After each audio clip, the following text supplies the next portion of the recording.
introduce ourselves. Yeah. Hello, my name is Paulo Mendez. I am currently a student teacher at Providence Career Technical Academy. Okay, and I'm Thalia Wood, Paulo's instructor for EDC 485 and his university supervisor.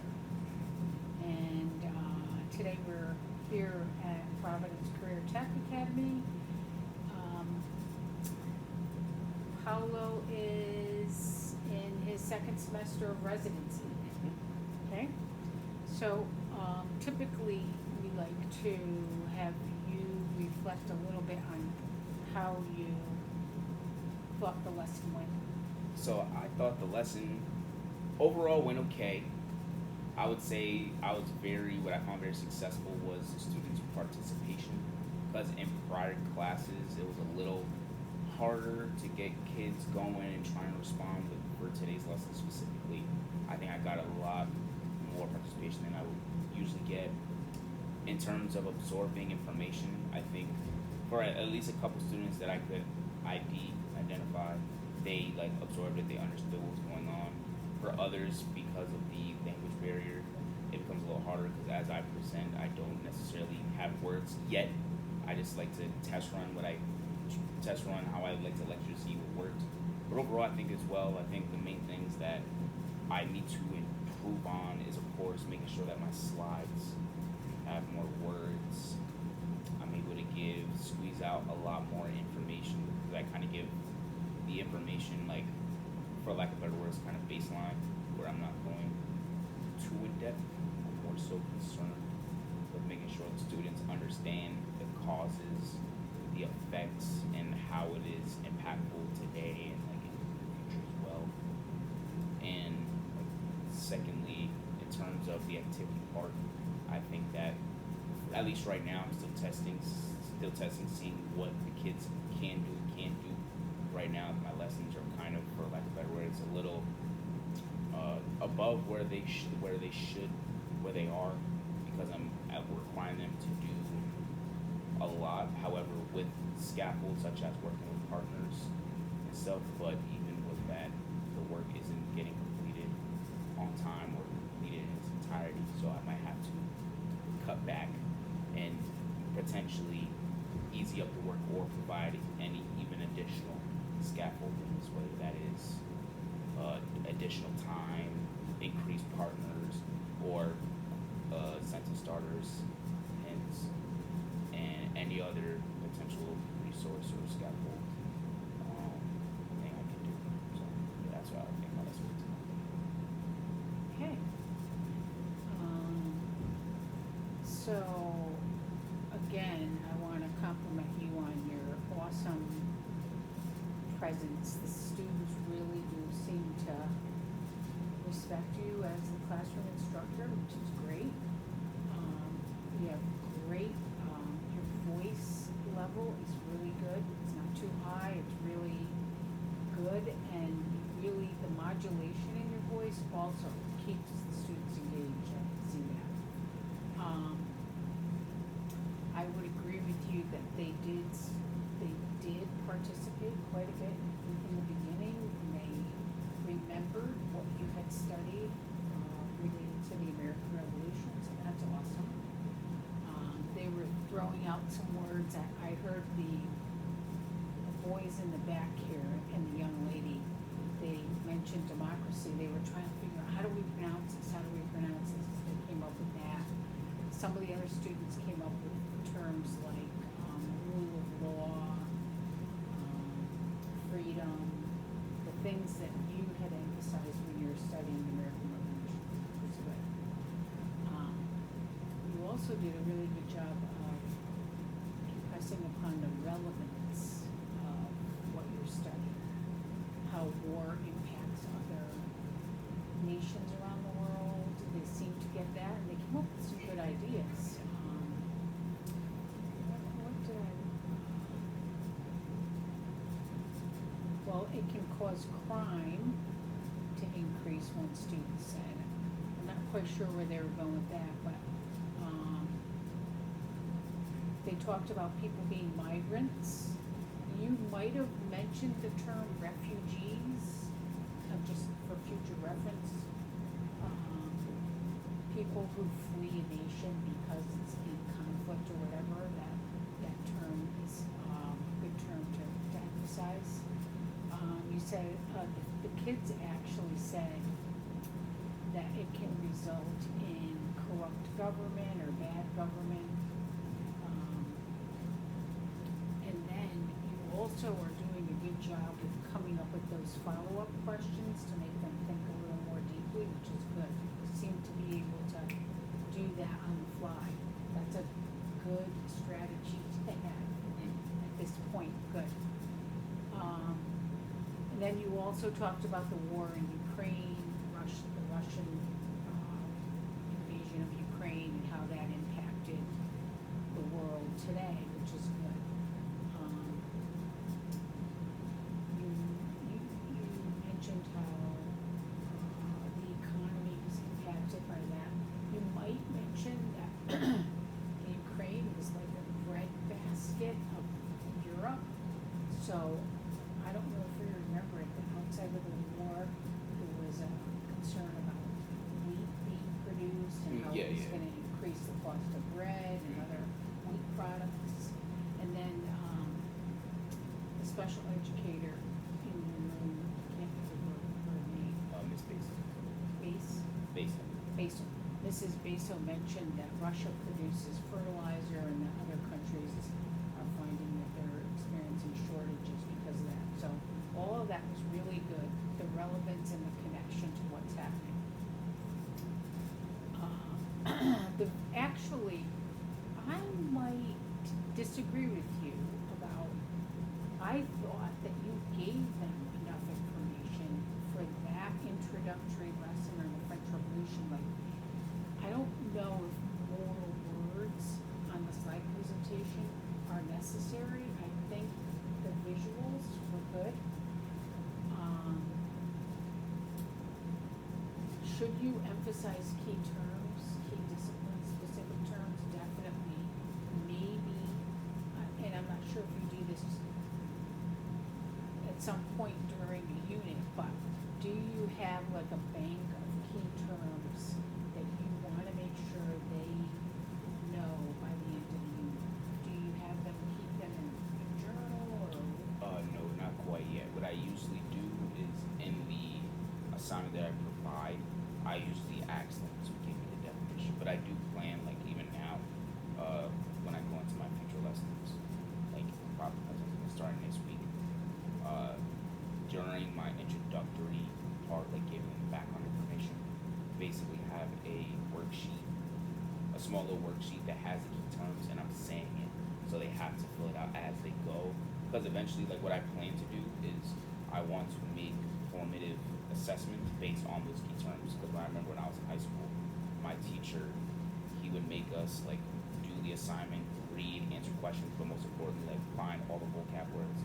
Then after like we finished that unit, we would have a quick pop quiz test, fill it out, boom, boom, boom. Then we keep making sure that we understand the words and we're able to progress. So that's a good idea. I definitely agree. I always had my students, for each unit, we had a list of key terms and key individuals. And at some point, either they did it in a section of their binder, if they were keeping binders at that at that time, or I would have them, I always gave them the list for each unit. Sometimes I would have them do a Quizlet. Have you used Quizlet? I haven't personally. I haven't used it. Quizlet's a really good little online app that they could, you would put in, they would put in the term and the definition comes up and it's a way for them to practice also. Yep. But I do think that actually writing the definition is more important. Yeah, 100%. But having those lists of terms you wanna make sure that they get is important. So getting back to, I thought that you gave a fairly good introduction to what was happening in France that led to the outbreak. Although I'm gonna correct you on something, and I actually have a link to an email to a website that gives a little more clarification on the 3 estates. So you talked about how France was providing funding and weaponry and soldiers to the colonists because they wanted to support the colonists against their arch enemy, the Brits, right? And I think you might have carried that a little further. Here they were spending all this money to support the colonists to fight the British, and yet their people in their own country were starving. You did mention, the poor harvest, how the people were suffering, but you might have made that connection a little stronger about they're throwing money to the American colonists, and yet our people here.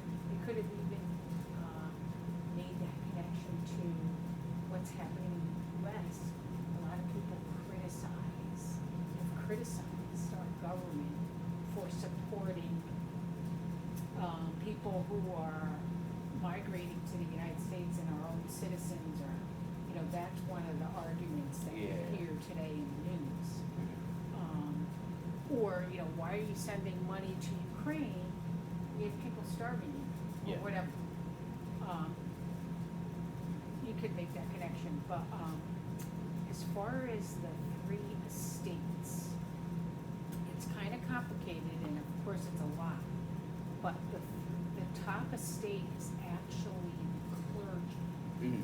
There are only the clergy, the priests, the Roman Catholic priests, and the bishops, the hierarchy in the church. The second estate is actually the nobility. The third estate is a combination of the bourgeoisie and the peasantry. The bourgeoisie were slightly higher than the peasantry. But so that third estate makes up like over 90% of the population, including the working class, the bourgeoisie, the merchants, as well as the farmer peasant class.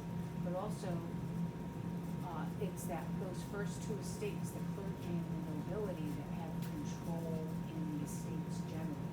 And they're the ones that outvote the third estate, when the third estate, like you correctly said, they wanted to talk things out, figure out how can we come to some kind of agreement where we're not suffering as much.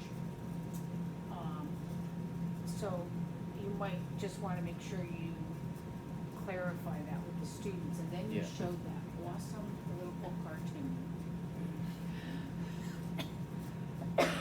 which that could be a whole lesson in itself. Having the students look at that cartoon after, I'm not saying right at this very point in the beginning of this unit, but at some point, can they analyze that cartoon? Or make their own political cartoon? That's actually a fantastic idea. That's what, or make some kind of political, you can, I think I shared with you guys, Pixton, they can make like a little series of cartoons. Oh, yeah. They could do it on the French Revolution or some event in the French Revolution. That would be cool. But anyway, that's another idea you could use on another day. But I liked that you reminded them that at some point they're going to be working on a poster. I like that hands-on. Be creative, maybe. And you said you would randomly assign them to the estates.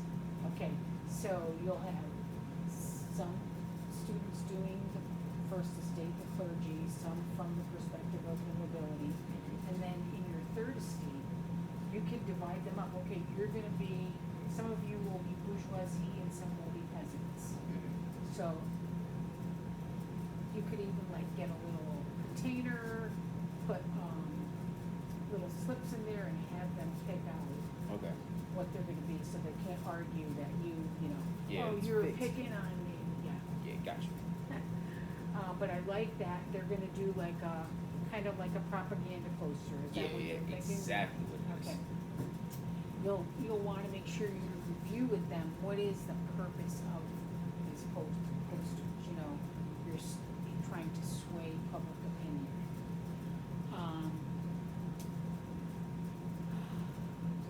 You have a lot of good ideas. I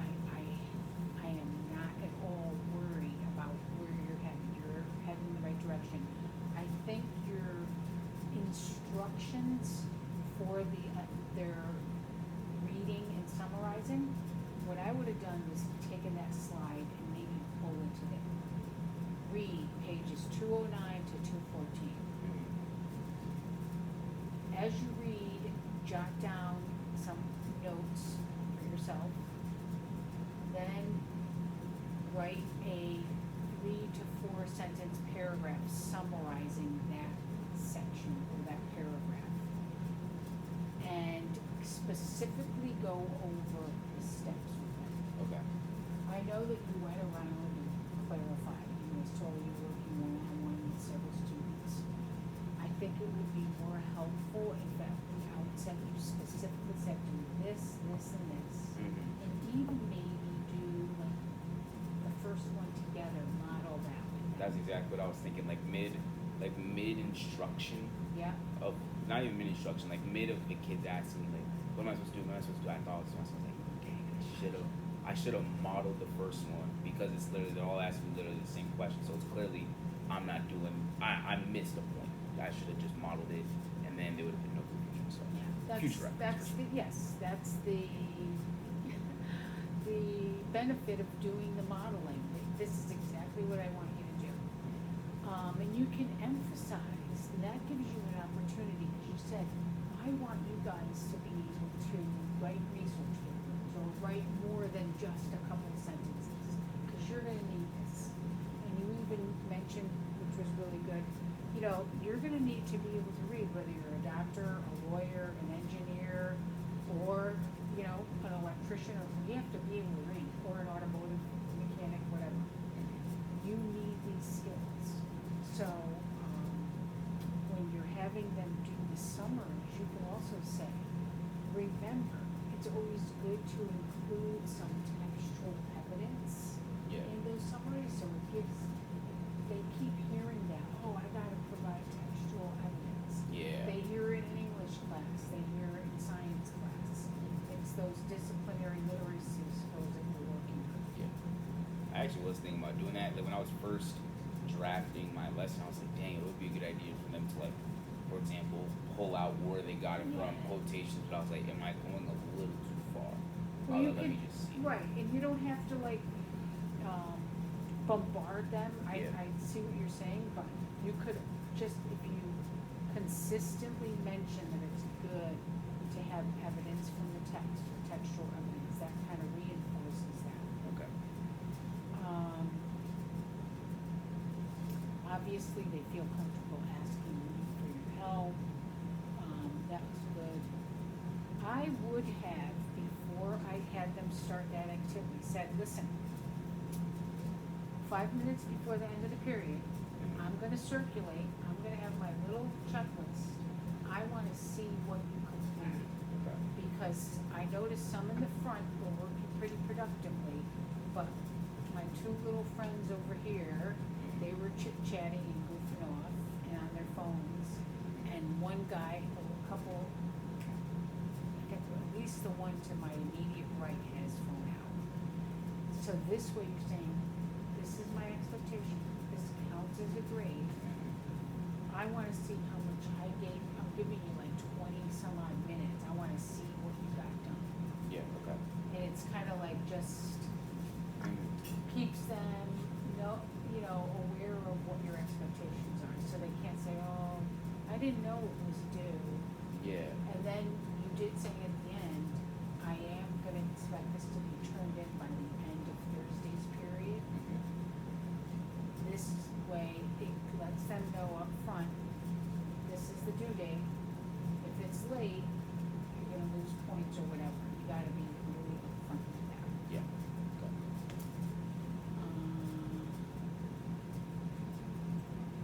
I know the cell phone thing. Actually, some, Massachusetts is discussing whether to eliminate phones completely from public schools. Me personally, I'm not opposed to it. I see the counter arguments behind it, but Yeah. I'm not opposed to it. Because now that I'm in the classroom every day, I understand how much of a, like a better word, a nuisance it can be in the classroom. and a distraction for them as Oh yeah, learners, right? absolutely. And I always, like during my first time teaching, and I put that expectation of no phones. I made sure, like I asked, like, tell me why you think I have this, and then, they alluded to, oh, because we're not gonna do our work, blah blah, and I was like, yeah, you're right, but in addition, because you're constantly on it, you're losing the ability to remain focused for an extended period of time, because now you're going from here to here, rinse and repeat, rinse and repeat, rinse and repeat, to where now it's really shouldn't be focused. Yeah, so. That's a really good, point, is to ask them for their input. And 99% of them will admit that it is a distraction, and they understand. It's just, they're young people, they're adolescents, they don't get how little control they actually have. So it's good that you're, asking them for their. I just have a question because I don't want to. Like I understand, of course, I understand the importance of reiterating your expectations every class, but like, do you think like the method I'm trying to use is just ask them, like instead of me just repeating it to them, Oh, like ask absolutely. them like, yo, do you remember my expectations are? Yes. Do you think that's effective, or should I Yeah, try a different definitely. method? I like it. What am I next with? I like that you put, one voice, Be prepared, be prepared, think positive. think positive, and No no phone. cell phones. Yeah. Simple. So if you get that, constant reminders are excellent. Something else I was just gonna say about that. Oh, also at the end, if you had stopped them 5 minutes before, Mhm. you could have said, okay, guys, I'm just gonna circulate quickly, check to see what you've done, and now, tell me one thing you learned from the reading. Yeah. Just, check, so that you're bringing them all back. What did you learn about the French Revolution? Yeah. In it, it could be something that you explained at the outset of class, or something that they learned from the reading. Mhm. I think, would bring them back to the purpose of your lesson. I have a question now because during my time doing this background info, I basically kind of did the first, like in terms of sections, I probably did like the first like 2 or 3 sections for them because I Right. explained it. Do you think in the future if I, because typically if I'm being honest, I probably like I like doing that. Like I love giving background info because that's my greatest way for having them participate. Yeah. Do you think I should just cut out that section for them to read since I'm already doing it, and then just have them do the rest, or just still like I still give them the background information, but they still have to read up on the information I Oh, already said? definitely.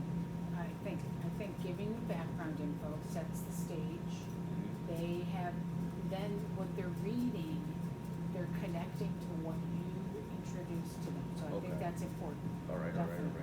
Okay.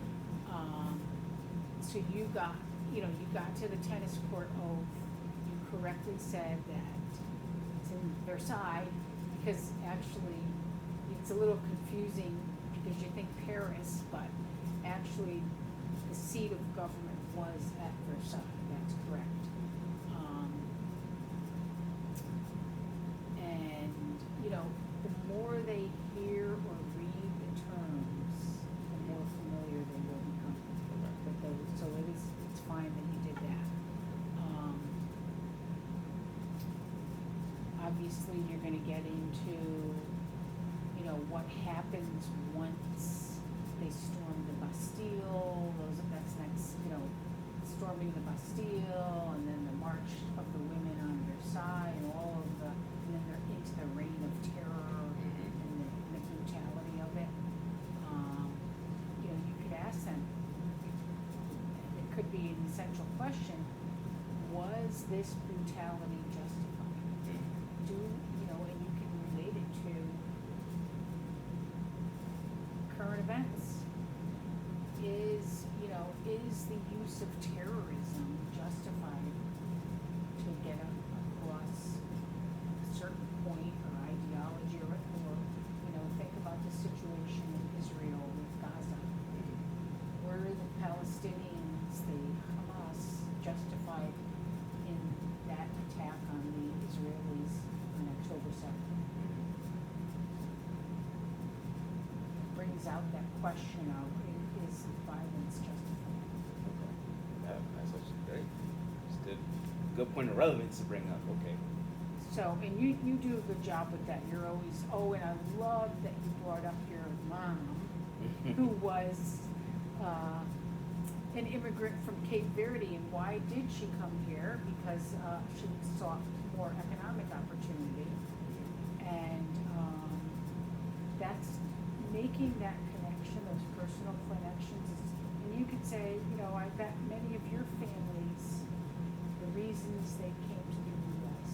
was because they sought more opportunities for education. And I wanted to say that, but just because of the state of the world right now, I was just like, Yeah. I You want gotta to be careful. I want to refrain from it, just so like nobody, God knows, like Yeah, you only don't like know. no, yeah. So I was just like, I'll just use it on myself. That's Just- right. That's a good point. Yes, you want to be careful because you don't want anyone to be offended Yeah. or afraid or whatever. Mhm. Okay. Anything else you can pick up?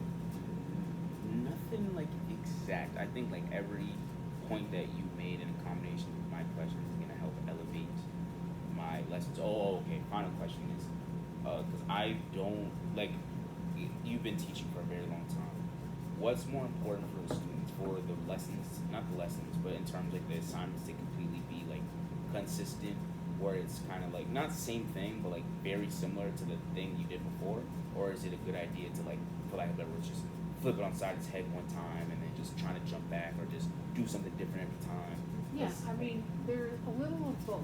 I try to be consistent on certain things. Like, yes, I'm always providing them a list of key terminology or key specific words. But for each unit, I would mix it up with different activities. I might have them do a political cartoon analysis or creating one of their own for this unit. I might have them do a timeline, like maybe even get big long paper and have them work in teams creating a timeline of events where they're drawing, some might have some artistic skills or whatever. I might have them do like pretend you are from one of the three estate, like these 5 students, you're going to be from the third estate. You're going to write a journal entry of what it's like to be a peasant during the French Revolutionary period. You're going to be the nobility. And you're going to write a journal entry. So mix it up. Okay. You're emphasizing the key ideas of a unit, but you're not like, it's not like, every day I gotta do the same thing. Yeah. Okay. Right? Okay. You definitely wanna mix it up, and I think you're already trying to do that, so you're on the right track. Okay. Awesome. Because I just want to make sure, like, 'cause Yeah, I know no. eventually they're gonna be like reading again. And I'm No, like, you want them to read. You're Yeah. absolutely, it's Just gotta important do to it read, different but ways. mix it up. yeah. You want them to write. That's our responsibility. You want them to be able to conduct research. Those are all skills that we have to continually reinforce in social studies, but, Yeah. you gotta mix it up, because otherwise it's boring. Yeah. 100%. But I just had this idea, it just came to my mind in terms of like reading, mixing it up. I'm thinking of something. I'll just call it for now a chapter scramble. So like basically it's whatever chapter or section that they're gonna read, but I put the readings in like the wrong order, and now it's on They them have to to use figure- context clues like the years, things like that, to try and piece it together. So now they can make a straight line of like, boom, that's what we're reading. You could do that. You could also have them to be more, like as a group activity, to get them to Yeah. be more responsible. Don't just randomly let them work what is working to actually have them, okay, these 2 students, you're responsible for paragraph 1. Yep. You and your partner need to summarize it, and you're gonna present it to class. Okay. You 2 students, you're gonna do the same thing for paragraph 2. So make them responsible. Yep. And actually have the other students take notes while they're presenting. 100%. Okay. Yeah, it sounds like a plan. You could make a chart or whatever, they could, okay, you got these 3 pages to read, come up with 10 questions you would give your fellow students on a quiz from this section that you're reading. You kids create the quiz. it's your turn to make the quiz. Yeah, that'd be cool. I was thinking even do something. I don't know how I'm gonna do it, but something like reverse teaching. I think like that would be a Yeah. cool idea and thought. I just don't know how to feasibly do it yet. Just like Yeah. where, when the students are comfortable. Because I feel like not an issue, like a hard challenge to overcome is like for if the class has students with MLL, like having them kind of talk. So they're a lot more hesitant, some more than others. So like I would love to like get everybody participate, but it's like I'm trying to like feel out how I could do it to where they're still capable at least trying. So you could, to alleviate some of the fear or anxiety about doing it in front of whole class, you could make groups of 4. These 2 students, or let's say you have 4 paragraphs, or 4 pages that students are gonna read. So this foursome, each person is responsible for 1 page. They read their portion and they have to teach it to the other 3 people. Okay. That way it's a small group, cause I totally understand that, especially if there's struggling English speakers, that they might be afraid to get up in front of the whole class. Yeah. Could do small teams of something like Okay. Oh, that's actually a splendid idea. I'm most definitely gonna use that for. I don't know when, but once I see a section that I think will be very hefty, that's where we're going. Or even particularly interesting, like, oh man, I wasn't there, or at least I wasn't on the section where we're talking about the Spanish colonization, things like that. I'd be like, man, this would be perfect. Because I know these students would be far more interested in this than learning about the French and anything else in between. But they might have some, you don't know what the background, some, as we know, parts of the Caribbean Yeah, like were Haiti, colonized things like by that. the French, so there might be some True. connection there. 100%. Okay. Awesome. Thank you for the Okay, recommendations. thank you for your submission of your lesson plan 2 days ahead of time. Oh yeah, That was great. I was worried. I Keep was working that that up. thing out. Oh, I'll keep trying to. Okay. Now that I know how to do a lesson, or I feel like I have like Comfortable. I feel comfortable now doing lesson plans. Don't feel as intimidating because I know what I'm trying to answer compared to last year. I'm like, I only taught like never, so I'm trying to figure out what makes sense. But now I feel I think okay. you're doing fine. Good. Okay, Cool. so I guess we can stop and we'll figure out. Yeah, We'll that's talk about it. absolutely.